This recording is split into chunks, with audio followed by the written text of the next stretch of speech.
Olá, caros amigos do YouTube, eu sou Kátia Magalhães, sejam todos muito bem-vindos ao canal Chá com Debate, seu espaço de interlocução livre e democrática na internet.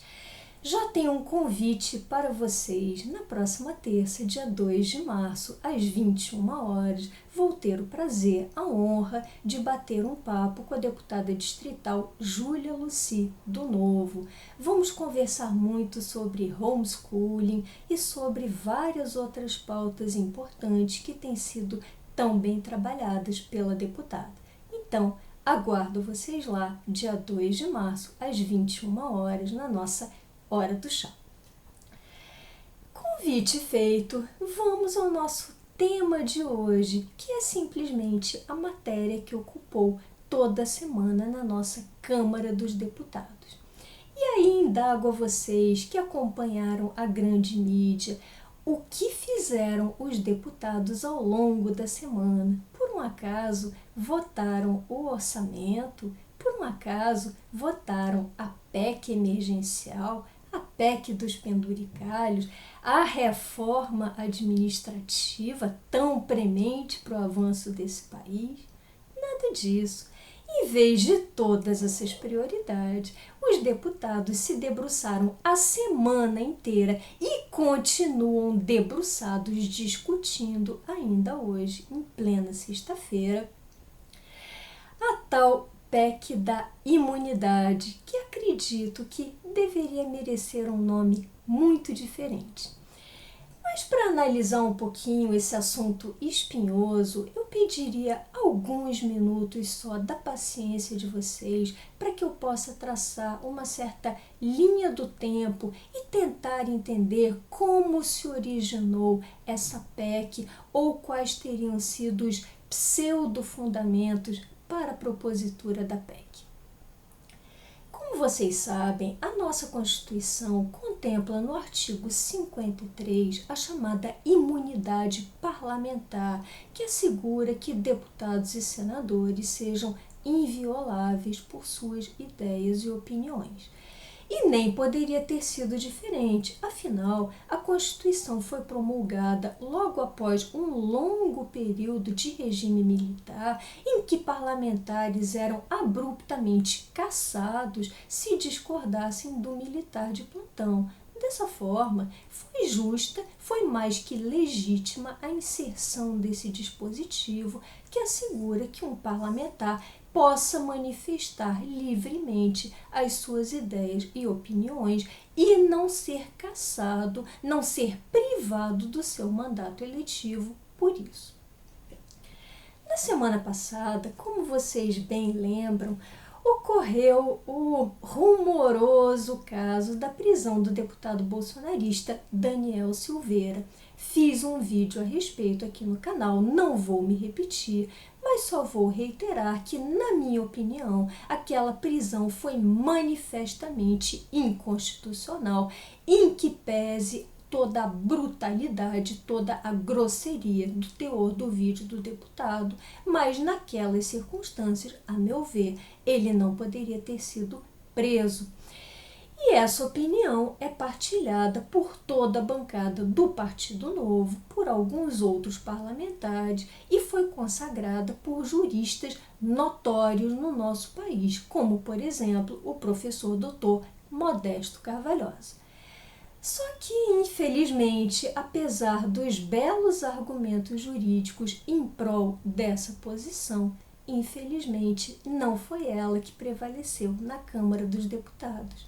O que vimos na última sexta-feira foi um parlamento de joelhos perante o Supremo, ratificando uma prisão inconstitucional e, dessa forma, admitindo um precedente perigosíssimo. Porque pensem aqui comigo, na semana passada foi esse deputado Daniel Silveira. Mais adiante, algumas semanas depois, alguns meses depois, até alguns anos depois, pode ser qualquer outro parlamentar por uma mera discordância ou uma crítica, ainda que veemente ou até brutal, tosca, mas é direito das pessoas de se manifestarem livremente. Acredito que ainda estejamos numa sociedade livre, De toda forma, com base nesse precedente, outros parlamentares que venham assim surgir contra a Suprema Corte podem vir a ser presos da mesma forma inconstitucional.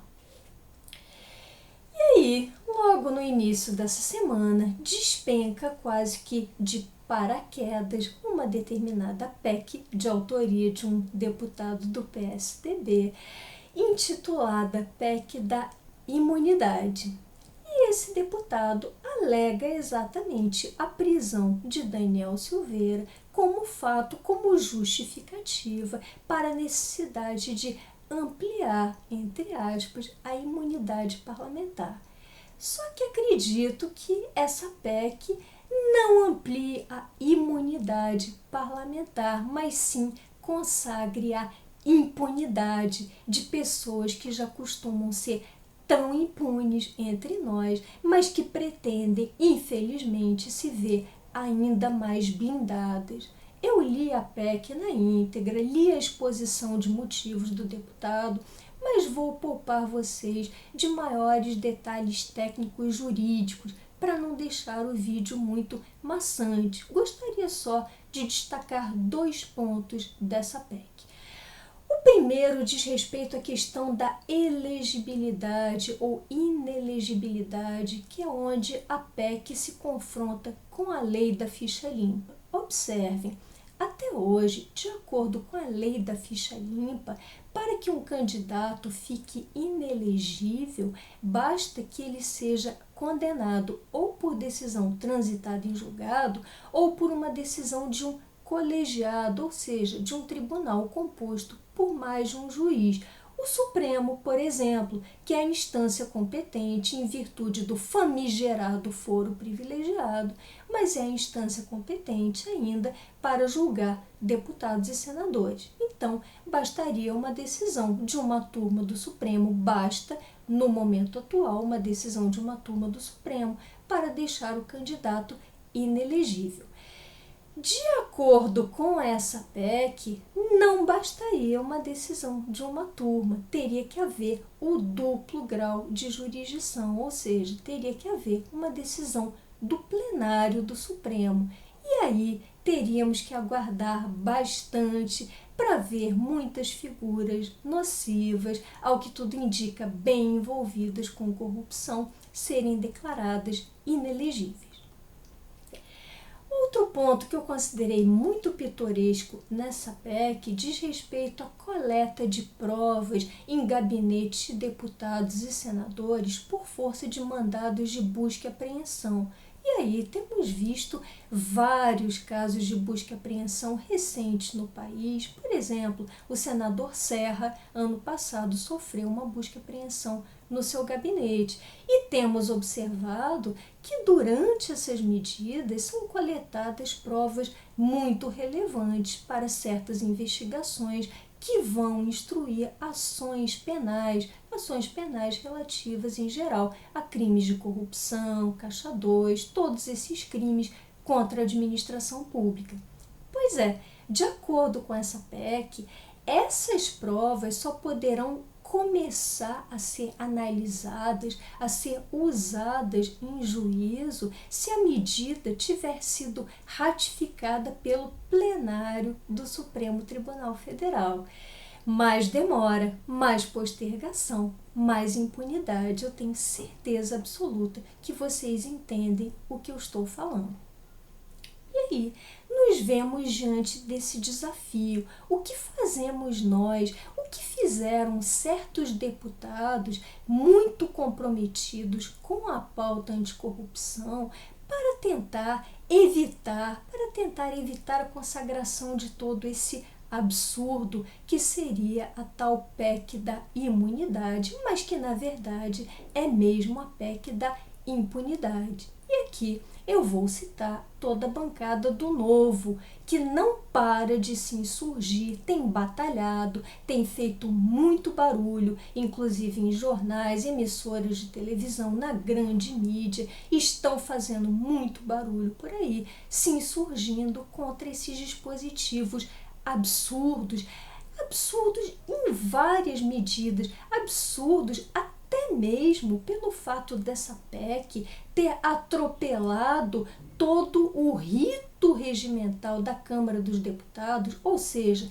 ter passado na frente de várias outras medidas muito mais prementes e de não ter sido submetida a comissões, de não ter seguido o rito necessário para a análise de qualquer PEC. Foi uma PEC de ocasião, uma PEC ali jogada na Câmara dos Deputados e que, ao que tudo indica, grande parte da Câmara tem enorme interesse em aprovar.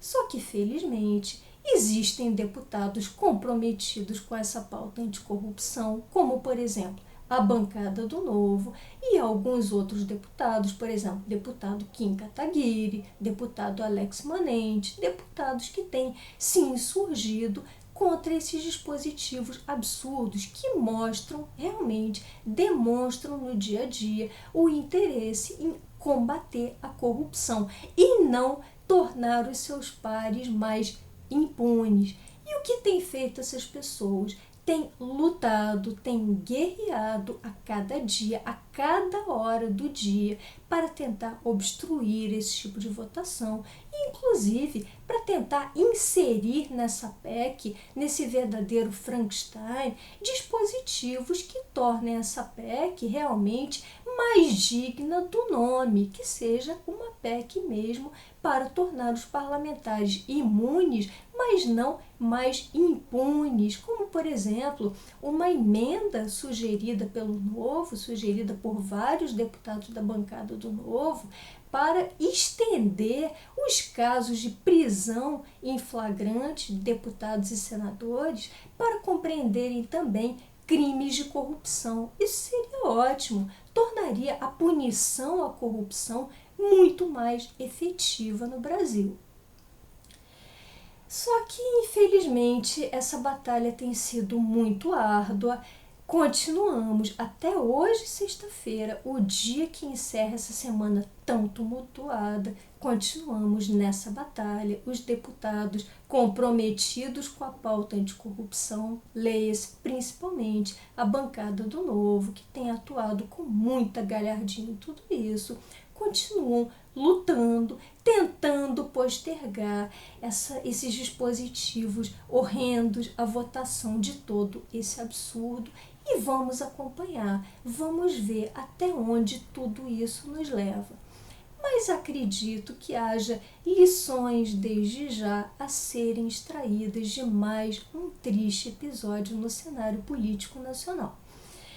A primeira lição, a meu ver, consiste em observar mais perda de tempo, mais perda de energia, uma total falta de foco de um país que deveria estar correndo atrás de vacinas, atrás do saneamento das suas contas públicas, mas cujo parlamento está correndo atrás de uma maior blindagem. E uma segunda lição que me vem à cabeça, creio eu, é a necessidade de abrir os olhos dos eleitores, de todos nós, cidadãos comuns, que temos as nossas preocupações cotidianas, muitas vezes não estamos muito envolvidos com política, mas acho que temos que olhar de olhos muito abertos para um episódio desses e começar a distinguir com clareza o joio do trigo. Vamos começar a observar as listas de deputados que votaram favoravelmente a essa PEC da impunidade, que eu me recuso a chamar de imunidade, é PEC da impunidade mesmo.